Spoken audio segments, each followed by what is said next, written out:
All right, ladies and gentlemen, welcome to the Undervalued Podcast.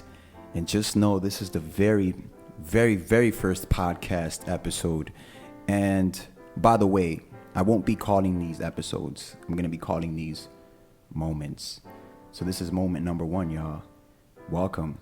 You're going to hear a lot of unconventional things in this podcast. So I suggest that you brace yourself. I'm not trying to scare you. Anyways, I do want to start every moment with an affirmation just to inspire you, shed some light, and transmit positive energy. So the first thing I want to say is further your conversations with your friends. There's a lot to uncover, and there's a lot of conversations that will only make your bond stronger. And this is what I am practicing with the individual that we have in, who is incredibly powerful. You know, furthering our conversation, furthering our friendship, and allowing that to create the foundation to a more liberating path, a path of authenticity and creation. The second thing I'm going to say is this is all to inspire new perspective.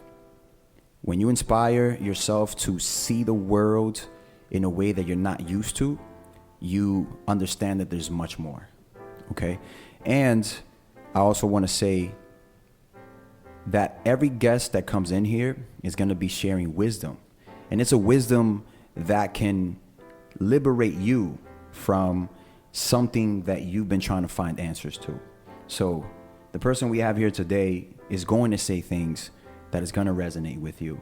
And it's going to provide you the opportunity to liberate yourself as well. So without further ado, I'm going to introduce our very first guest. And I'm going to introduce her with some swag. Okay? This is how we do it. We introduce her with some swag. All right? So we have here Jessica. And I met her at a dance social really briefly. And the very moment that I met her, I already knew she was connected. I already knew she was connected, you see. But the connection between us didn't happen until further later. Anyways, I'm so happy that she's here. And I'm going to introduce her really quick. 2 things that I think you should know about her is 1, she wants to emphasize that she's a human and she makes mistakes, as we all do. We all make mistakes, and we need to own that. We need to own that. That is where growth is. That is what's going to bring us to that light that we seek. And the second thing is, as I mentioned before, she is a connected being. And she likes to connect with people. And she likes to build organic connections. Not just superficial stuff, but organic connections that's going to teach her something. Because she's somebody who wants to learn, somebody who wants to elevate. So I'm going to pass on the mic to her. She's just going to say a little bit about herself. And we're going to powerfully move forward. So, ladies and gentlemen, please welcome in Jessica. What's up?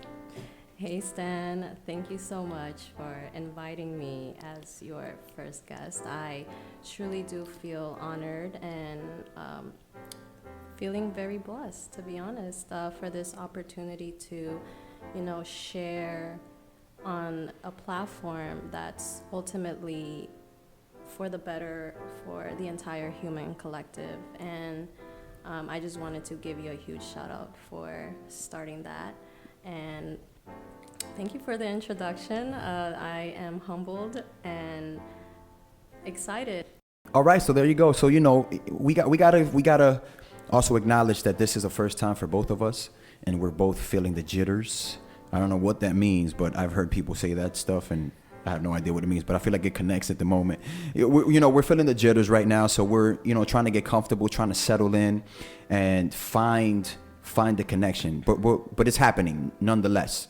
Okay, and today's theme is something that I believe is incredibly powerful, something that we undervalue because of the nature of it, and because it's so ingrained into society that we don't even realize it.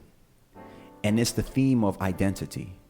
You see, I could say a lot about identity, but this ain't about me. It's about you. Mm-hmm. Okay? So Jess, when you hear the term identity, what comes up for you?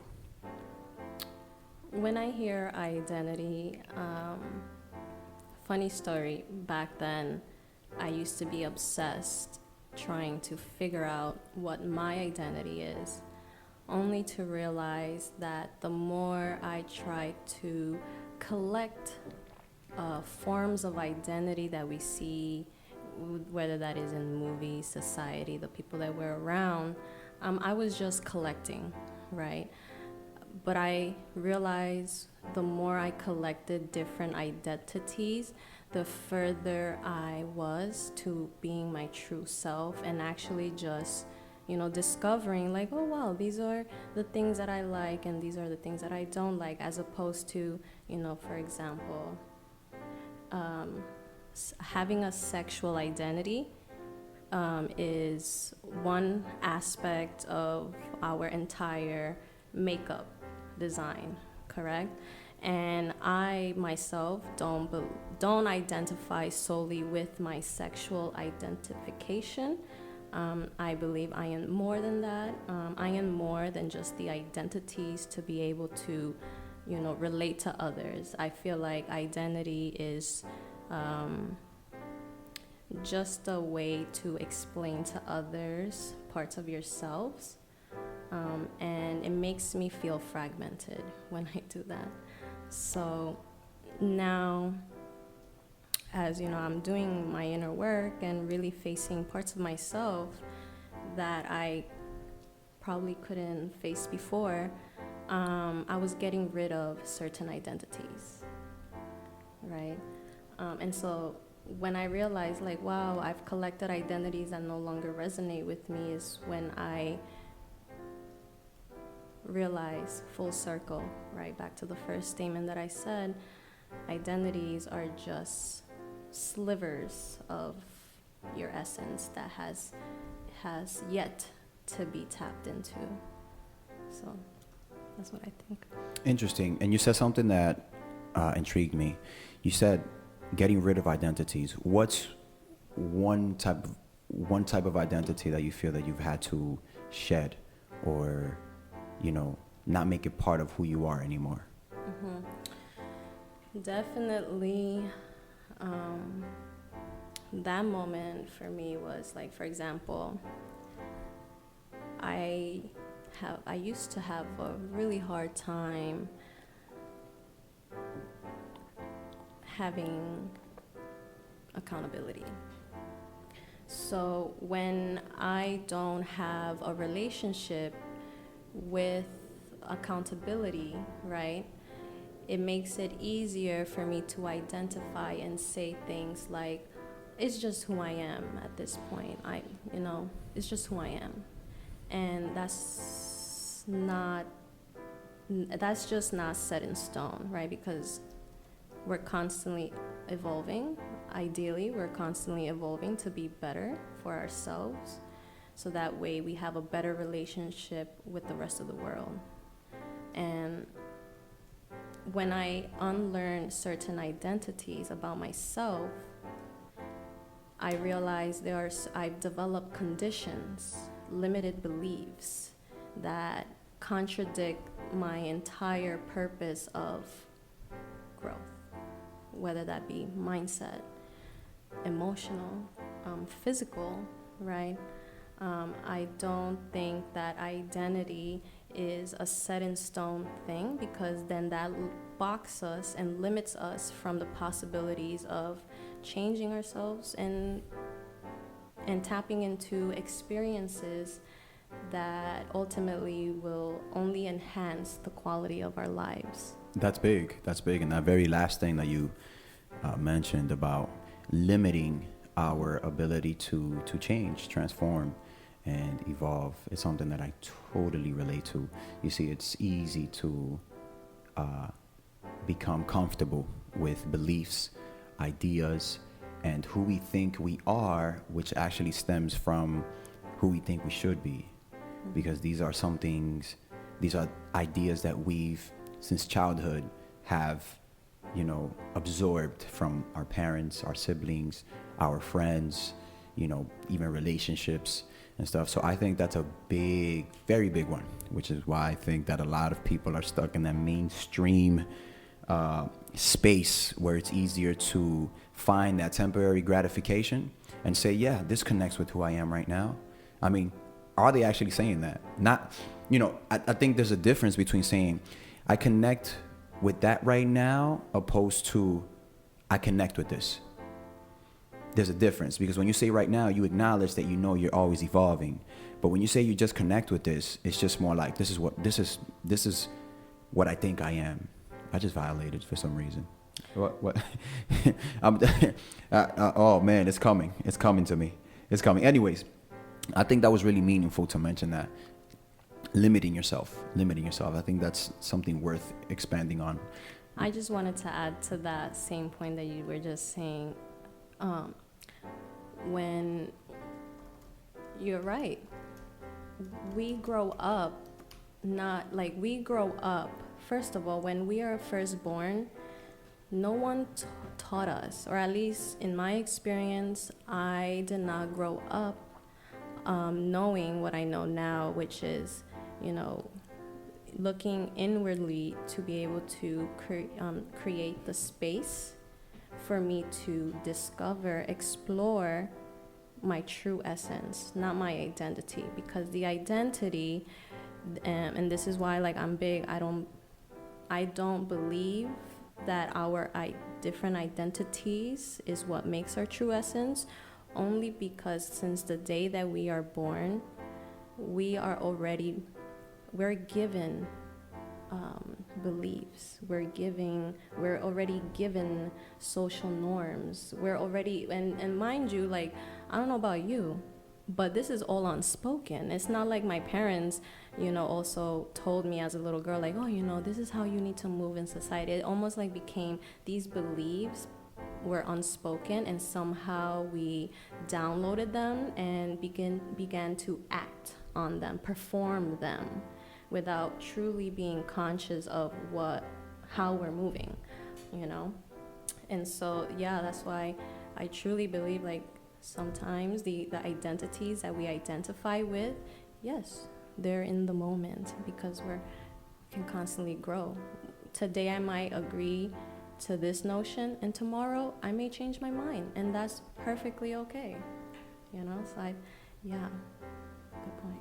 Yeah, absolutely. Yeah, and I think it came a point in life where I recognized that I could be contradictory. I could say something today and tomorrow was what I said yesterday was kind of frail. I have a stronger idea of what this particular thing looks like. But I just think that contradiction has a negative connotation. But so yeah, we could say something today and see things totally different tomorrow, which I think is totally okay. And that's the concept of changing.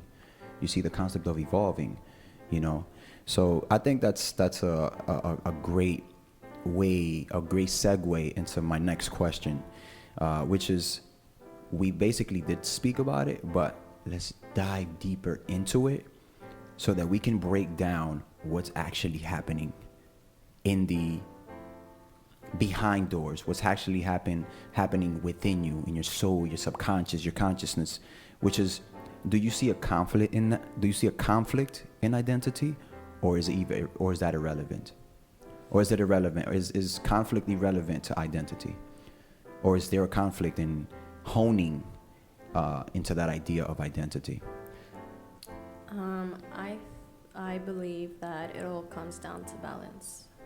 I'm a huge believer in, when you are doing too much of something or too much identification, it becomes unhealthy, and we start to lose sight of whatever it may be for you guys.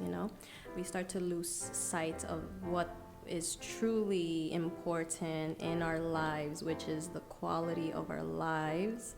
We only have one life, guys, so it is a journey that we have to take very slowly and take our time, because we are evolving.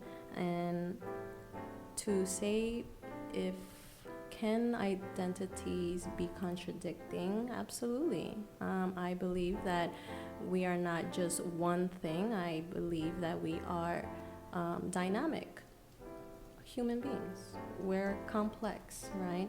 And the minute we begin to stop trying to understand every single thing about a person, whatever they identify, we have to stop doing that, and we gotta start looking at what the essence is, because they can tell, we can, sure, I'll tell you, this is my identity, I'll give you all these identities, but at the end of the day, if my essence is not there, then none of that identification matters. And yeah, that's it. That at least that's how I feel. Like I've reached a place in my life where I trying to identify, these things that, we're learning these terms, right? It's like only dressing myself up. And I'm only, it's like, think of it like clothes, for me, clothes is like my identity. It gives you in a look, a preview, but I never think that it is, I'm giving you my true essence, right? Because it's an experience, right? To be able to experience another human being beyond the identifications that they tell you, is that right there is what's truly valuable, because from there is where you get to learn and really feel who you're connecting with too. That's how you determine, like, oh, this is a person that I would like to continue having conversations with, because if that is missing, then you're telling me all of these identities, but what's beyond that? What's beyond the identity that you're exposing to me, So let's get deeper. Yeah, of course. Everything is the conversation is happening in succession, because the last things you said literally leads up to the next question. But before we get there, balance, that's a big one. The first thing that came to my mind was, so are we balancing something inauthentic? You see, because if somebody, like for example, I'm in this journey where I want to practice living an authentic lifestyle. Do I know what that completely looks like? No, I don't. I have an idea of what it looks like: speaking my mind, saying no, not surrounding myself in atmosphere that I know is not good for my soul. Just being authentic with who I am. I'm a loving man. I like to compliment people. I like to be artistic. I like to be creative. And that's my idea of being authentic. But then thinking of that balance, it's like, fuck. Okay, I want to say no. This is what I really feel. But am I saying yes right now to cover something up? Am I trying to compensate for something now? Because I want to be authentic. But there's an identity now that I'm trying to create, so that I don't seem a certain way, or so I seem a certain way. If Stan says no, then he looks cold. He looks uncaring. He doesn't care about supporting the people around him. Or if he says yes, he's doing it, but he doesn't really want to do it.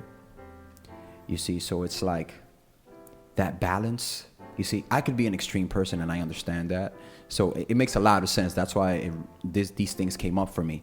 But I think it's something worth going further about. Like for you, like how do you find balance with your identity? Considering that I think you and I have something in common, which is we're intense when it comes to what we believe brings us the most joy and makes us feel connected. So where do you find a balance between saying no and saying yes, where you're not really compromising what you stand for? Great question. So I want to first add to what you said previously, which is, are we enabling half of an identity that's inauthentic? And I don't think that we are enabling that. I believe we need that. Because how else will you know that you are being authentic? That's a good one. I like that. Yeah, That's a good one. It's like the yin and yang. You need the light and the dark. In order for them to, they cannot exist without one or the other. Just the same as you are being authentic when you're not feeling inauthentic. So this is the balance that I'm speaking of, is that feeling, right? If you know that it's not authentic, it's not an authentic yes, take a moment. You don't have to say yes right away. You can take a moment. You can say, and by the way, like, these are all things that I have been practicing. These are tools, guys, that I do on a daily basis. Because I as well, like, I always want to give and support and just put out that energy out there. Because why not? It's, if you love it, you want to do that, do it, right? Now, there was, and I still struggle with this. I still struggle finding that, especially in the moment. It's always in the moment where it's like, we need to apply that tool and that practice in the moment. And a really good friend of mine always told me, you don't have to rush to say yes or say no. You don't have to rush to say an answer. You can simply say, oh, you know what? Let me take a moment. I'm not really sure what my decision is. Just give me a moment. Let me circle back. And I think that is the most authentic thing that you can say, because you're not compromising yourself and your values, and you're not also letting the other person feel whatever it is that they feel, if they feel it personal, or maybe not. Thank God if they don't take this personally, because that's the whole point, is how do we separate what is actually happening versus whatever it is that you're feeling, whatever it is that I'm feeling, let's have a conversation about it. It's about communication at that point when you're involving with other people, right? And I struggle with it. I'm not perfect at it, but I am confident and happy to say that I'm like in a better place to communicate, right? Because it all comes down to communicating when it comes to with others, right? And that's how I feel like you cultivate that practice, because all of this that we're talking about, guys, is a skill, right? Like anything else in life, it is a skill. We are cultivating better relationships with learning. For example, what is your relationship with learning? For me, I didn't have a good relationship with learning. It took some time for me to, dive deeper in my subconscious to ask myself, like, why am I not open to learning? School of life, guys, is a real thing that they don't teach you in schools. And if you are listening right now, yes, this is the space that you want to really take a moment, take your time, because within the silence is when you can hear the answer. Within the silence. That's definitely your language right there. That is her language, ladies and gentlemen. That is her language. You definitely touched on many points. I mean, I'm feeling it, and as I'm typing it, I'm just seeing it through words, and it's like, wow, it's big. It's big. It really is big. And that leads me to the next question. Really, you might have touched on it a little bit, but let's get deeper. How does identity show up for you? How does it show up in your life? Meaning, you wake up and you say, I am Jessica. this is what I like to do. I wake up, I do this. I do this because I know it's what feels good. Or it might not feel good, but you got to do it, like going to work. Just kidding. How does it show up for you? Considering that you are a woman who, do you consider yourself to be spiritual or to be obviously, you're a connected being, meaning that you understand that there's much more than this physical life that we have, that we live in, right? It's not just touch. There's also experiences that happens within. Like we have moments of clarity that just comes out of nowhere. We have moments of mysticism where we can sense other people's intention. We can sense other people. We have this we're empaths. We can feel, we can sense it, but it's something that's undescribable. You can't. You see, so that's the type of woman that you show up in the world, right? So how does identity show up for you, just in everything that you do? Like, okay, I'm Jessica. How are you tapping into identity?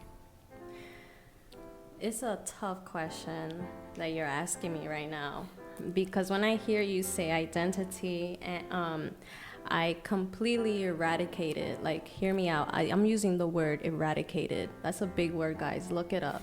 I eradicated the concept of identity for when it comes down to my true essence. The only time I ever identify is what I'm feeling. And I think for me, I only identify with my emotions, because my emotions are only energy in motion. Shout out to Albert Einstein. Mm-hmm. Energy in motion. And the unfortunate reality is that we're not taught that our emotions are just energy in motion that got, for example, the uncomfortable emotions like anger, resentment, jealousy, sadness, all of these emotions in particular amplify the feeling of stuck, right? Especially if, for my friends out there who are struggling to be emotionally intelligent, huge shout out to you, because it is real work. To be emotionally intelligent means to understand that your emotions are only a signal of what is happening either inside or your surroundings, right? So when I really begin to tap into that form of identification, it makes it easier for me to recognize, like, oh wow, I'm showing up in an identity that exhibits conditions of Yessie that she still has to work on, right? I blanked out there, but so it's like I identify only with the signals that go on within me. From there, I discern, like, hey, is this something that I wasn't dealing with because of XYZ of my past conditions? Or is it an emotion that arises because of the conversation that I had with someone and they just triggered something in me that I have to look at? That doesn't mean that they trigger something in me and now I'm criticizing the person for what they said because it made me feel uncomfortable. That's what I do not identify with. So I identify understanding, like, okay, I need to understand what is actually happening. And I have a hard time doing that because I get consumed with my own personal feelings, and half of the time, guys, it's not even personal. That's a big one, taking things personal. Yeah. So that's like an identity that I no longer want to resonate with nor continue cultivating. Right? So this is how I go about identity. And please let me know if, like, I go off on a tangent as well, because I love to do that at times, and I never realize until, like, I'm so far out in the story. And let me know if it's also a little contradictory, what I just said too. Hey, the whole point is for this to be what it is. No filter, just regular human interaction. conversation. Mm-hmm. There's no filter to this. Awesome. We Perfect. could be evolving as we converse. Literally, Mm-hmm. you could say something you could have said something 5 minutes ago, and then you say, "Damn, what I said before, oh shit, it really doesn't connect with me anymore." You see, we're always evolving.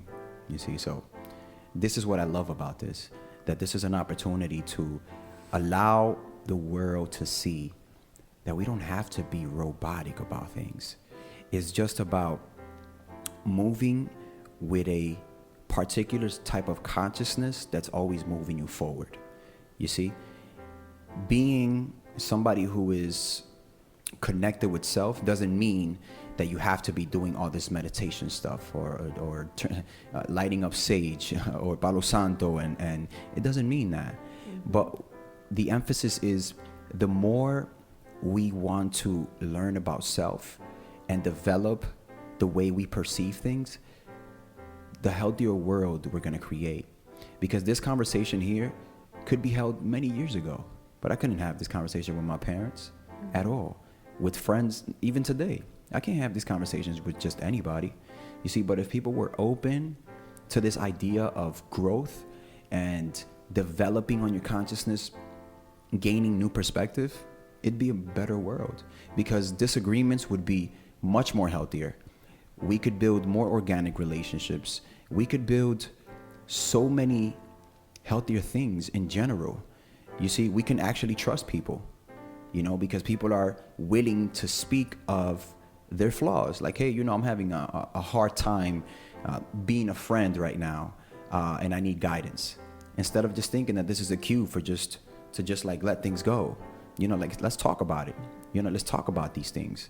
You see, so I think it's valuable that you mentioned that, because that's also a residue of something that we've come to believe. Like, you felt the necessity to say sorry about if you found something contradictory. But if we were in a healthier life, you'd be like, oh shit, I sounded contradictory there. Okay, I learned something. You see, instead of like being apologetic about it. You see, and that's how we start moving forward in a society where people are really stuck in their ways and really stagnant and comfortable with who they think they are. You see, so I'm actually glad that moment emerged, because it's what inspired what we're talking about right now. You see, you definitely touch on a lot of things. Oh man, there's so much to talk about. There's so much, and this is only developing more material, because wow, I can pick anything here and just like go off on a tangent on that. But that does lead us to the last question. I think this last question is the meat of everything, because I have a lot to say, but I want to give you the mic on this one. How do you maneuver in a society that is resistant to the type of resistance? How do you maneuver in a society that is resistant to the type of mental freedom you show up with? Like being in this path of, I see beyond, and that your atmosphere is not operating in that wave. How do you manage that? How do you go about that? Let me take a moment. This is a really good question. And let me know, and if the question is not clear, please let me know, because sometimes I'll be rambling. So how do I maneuver in a world where... Could you repeat that? Yeah, how do you maneuver in a society where people are resistant to this idea of like self-awareness, consciousness, elevation, spirituality, seeing beyond? I'm compassionate, because it's not their fault. It's not their fault that they don't know what I know. And the thing is, this is all an agenda to make sure that we are resistant to just being free mentally, emotionally, and spiritually. And so that's the first thing, is I always give compassion. And I give it to myself first and foremost, because I am them. I'm no different. I'm them. And I can become back to my old ways, right? At any given time. And that's what I need to remember, is that's why I'm human. I remember that they're also human, and everyone has different journeys, right? And if it so happens that we meet another person and we get the opportunity to naturally feel inclined to share this wisdom with them, then you did your purpose. That's everything that you can give them, because this is wisdom that is free. I am not a gatekeeper. Like I went about my own way to seek people who are also doing the same thing that I am currently doing, because this is not a new age thing. This has been happening. We can go way back to like Mayan Empire, ancient civilizations, Egyptian civilizations. All of this wisdom is already written and ingrained because they connected to something beyond, which you can call it source, others call it God. Is for me all synonymous as just being connected to like this higher power, right? And ultimately this higher power is meant to continue spreading our truest form of love, purest form of love. And when I give myself that love first, it makes it easier for me to move through the world. Don't get me wrong. I have moments, I have days where I will feel the complete opposite. And that's just part of the journey to continue strengthening, reinforcing that muscle, right? That skill, that practice, that muscle. It is all a muscle that you are continuously working out, right? You have to be consistent about it. And this, you know what? I wasn't consistent at first. It took me a while to even cultivate a relationship with consistency. So I think the first thing that, to be able to move through society as our brothers and sisters will wake up in time, we are moving. We're at a spiritual warfare right now, and it's been happening for decades, civilizations, right? So when I keep these things in mind, and I just become compassionate, because if I am shutting out the world because I didn't meet enough people that align with what I'm going in my journey, then I'm never gonna experience a quality of life if I'm constantly being intolerable, right? So now we're talking about what is your relationship with tolerance, because you gotta have tolerance and patience, especially when you have a group of people that yes, that is my heart, these are my people. When you know who your people are, you understand that by you doing the work, you sticking true to yourself, putting positive energy out there, putting positive attitude out there, you are already changing the world. You don't even need to tell people anymore. It's just how you carry yourself and the energy that you're putting out. People will gravitate towards that. So yeah, it's hard. It's not hard. It's challenging. And we need to accept that and love it. Love the challenges, because if you have a hard time loving when what feels like you're going through hell, and I know, bear with me guys, it's insanity to say be happy when shit hits the fan. That needs to happen.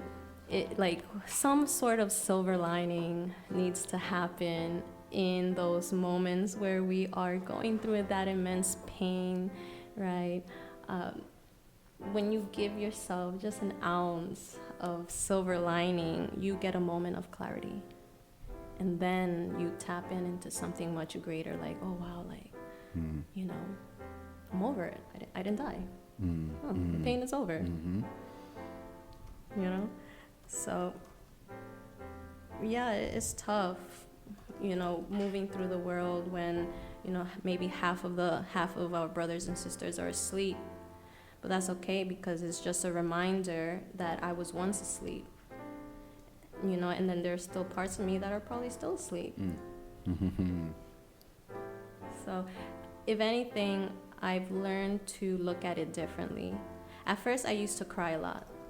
I used to be so sad that I'm like, oh, you know, I'm you know, bettering myself inwardly, and I just want to bring my people with me. I want to uplift them with me too. Like, you know, I wish I can just remove those pains that they are going through and just give them the clarity that they need. But you know what? I can't do that, because then I would be taking away their learning curves, their lessons, their a feeling of wow, feeling of clarity, wow, feeling of confidence, wow, I learned my lesson, I see it. I would be taking that away from them if I were to do that. So it all takes time. And putting it out there in the world, like, you know what, if I am this person who's doing this, there has to be more people out there. I'm just looking in the wrong direction, and it's okay to sometimes say, wow, I was walking the wrong way. Let me just turn around. You know how hard it is for someone to say, like, damn, I was walking on the opposite direction. Tantrum. Rawr. You can just drop it and turn around. All of that. Just release the emotional baggage. Because they don't teach us to be emotionally intelligent. So we let it consume ourselves, which ultimately consumes the way we see the world. And that is the most dangerous thing that we can do to ourselves, because then we're only attracting more of that when we're trying to leave it. That's big. That's big. Wow. Yes, you definitely touched on incredible points here. I mean, the yin and yang came in play. I was waiting for you to say the yin and yang, but I said it for you. I wrote it down for you here because I know that's what you were referring to before, and I think that's the gist of everything. There's a yin and yang to everything. You see, as connected as we are, we have to acknowledge that sometimes the road is lonely. It's lonely in a way where there's not lack of love. There is love. Just in a way of sometimes walking through this journey alone is tough. You see, it's tough. It could be tough, you see. But then you also mentioned compassion, and that changes the game. Compassion with self, compassion with others, compassion about your journey in general, you see. And I think that's what a lot of people fear in society, is being alone.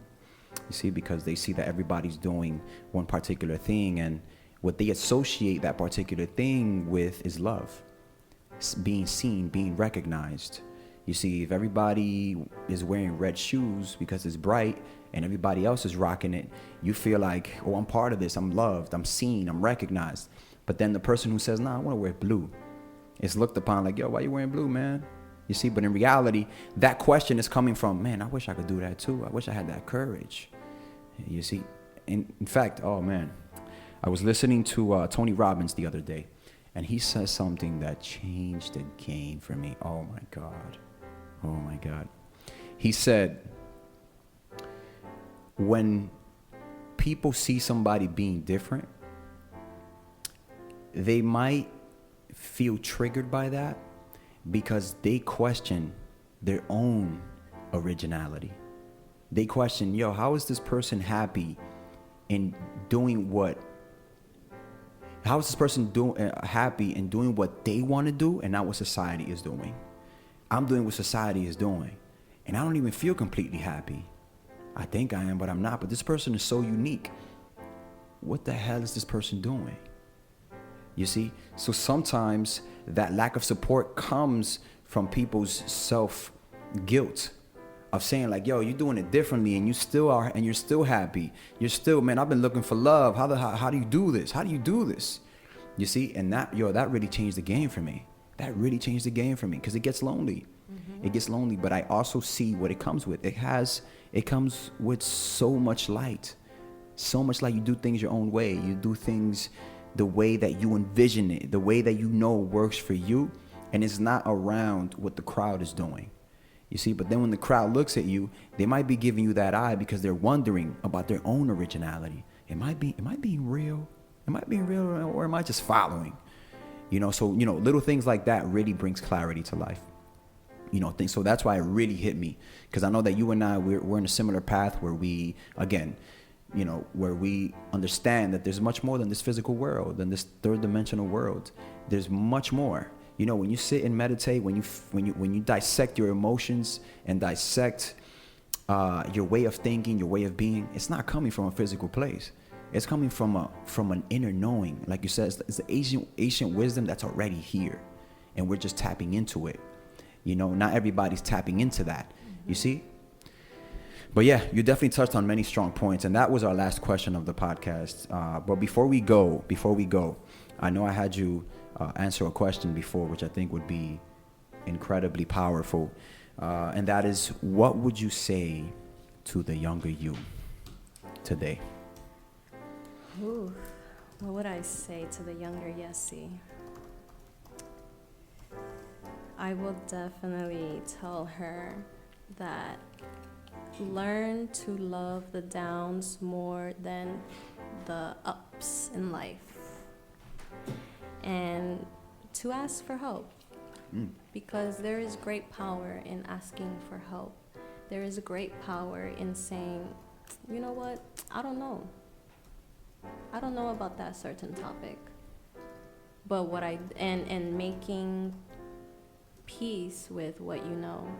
Big shout out to my friend Manolo, who put me on to this sort of this perspective. It's like, love the downs more than the ups, and ask for help, because there's great power that comes when you do those things. So that's what I would tell younger Yessie, because she didn't love the downs. If anything, she wallowed in the downs and then asked God, like, why is this happening to me?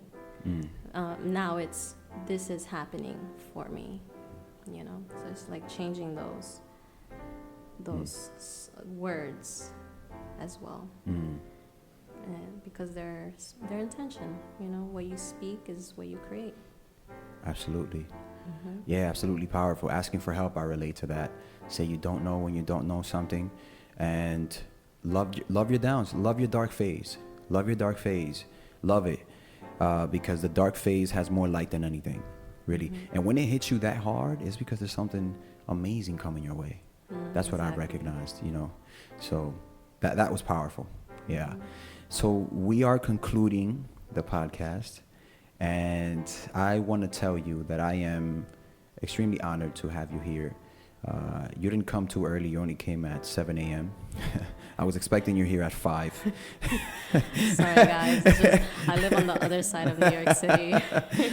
You came extremely early. You came prepared. You came energized, and you brought the heat that I know you have within you. You see that ability to dissect your thoughts, dissect your inner experiences, and overall have the ability to have the conversation, not the conversation. I think every conversation is the conversation that's going to lead us towards a bigger light, you see. And I'm so honored to have you here, very first guest to the Undervalued Podcast, and I am hoping to have you again. No, I'm not hoping. I'm going to make it happen. I look forward to it. Yeah, I'm going to make it happen. There's so much more. Look, we can have a part 2 to this, because this is not enough. This is never going to be enough. There's so much more. Look, I can pick anything you said here and just like go further, you see. So I am looking to have you here again. And I hope that if you're listening, ladies and gentlemen, I want to remind you that there's a lot of messages that we choose not to see. You see, Jessica didn't just get here. It's a process, and she's still getting there. We're always going to be getting there. You never get somewhere. There is no destination. But if you want to talk about destination, the destination is to further yourself, further you within internally, and you'll realize that all of us want good. All of us want to spread love. All of us want to manifest love in whatever form it is, you see. But when we ignore the ability to know more of self, we continue to propel the ignorance that was taught to us growing up. You know, if you're not looking towards, repairing, or not repairing, or evolving your family dynamic, your dynamic with friends, your dynamic with yourself, we're always going to be propelling those negative things that we no longer want to be a part of, So Jessica is a message, is what I'm trying to say. She's a message. This platform is a message. You being here is a message. You wouldn't have been here if your soul was not ready to be here. You see? So I hope that this was enlightening for you, and that this inspires something within you. And again, this is Jessica. This is light. This is light. And just so people can know, your platform, which I'm going to be posting in any ways, but just if the person is just listening, what's your Instagram handle or whatever social media you use? So I am definitely a lot more active on Instagram. And you can find me at Jessica Bello _. Okay, there we go. And that is YESSI. Well, one S. Oh. So it's YESICA, and Bello, like beautiful, BELLO. That is my real last name, guys. It's real.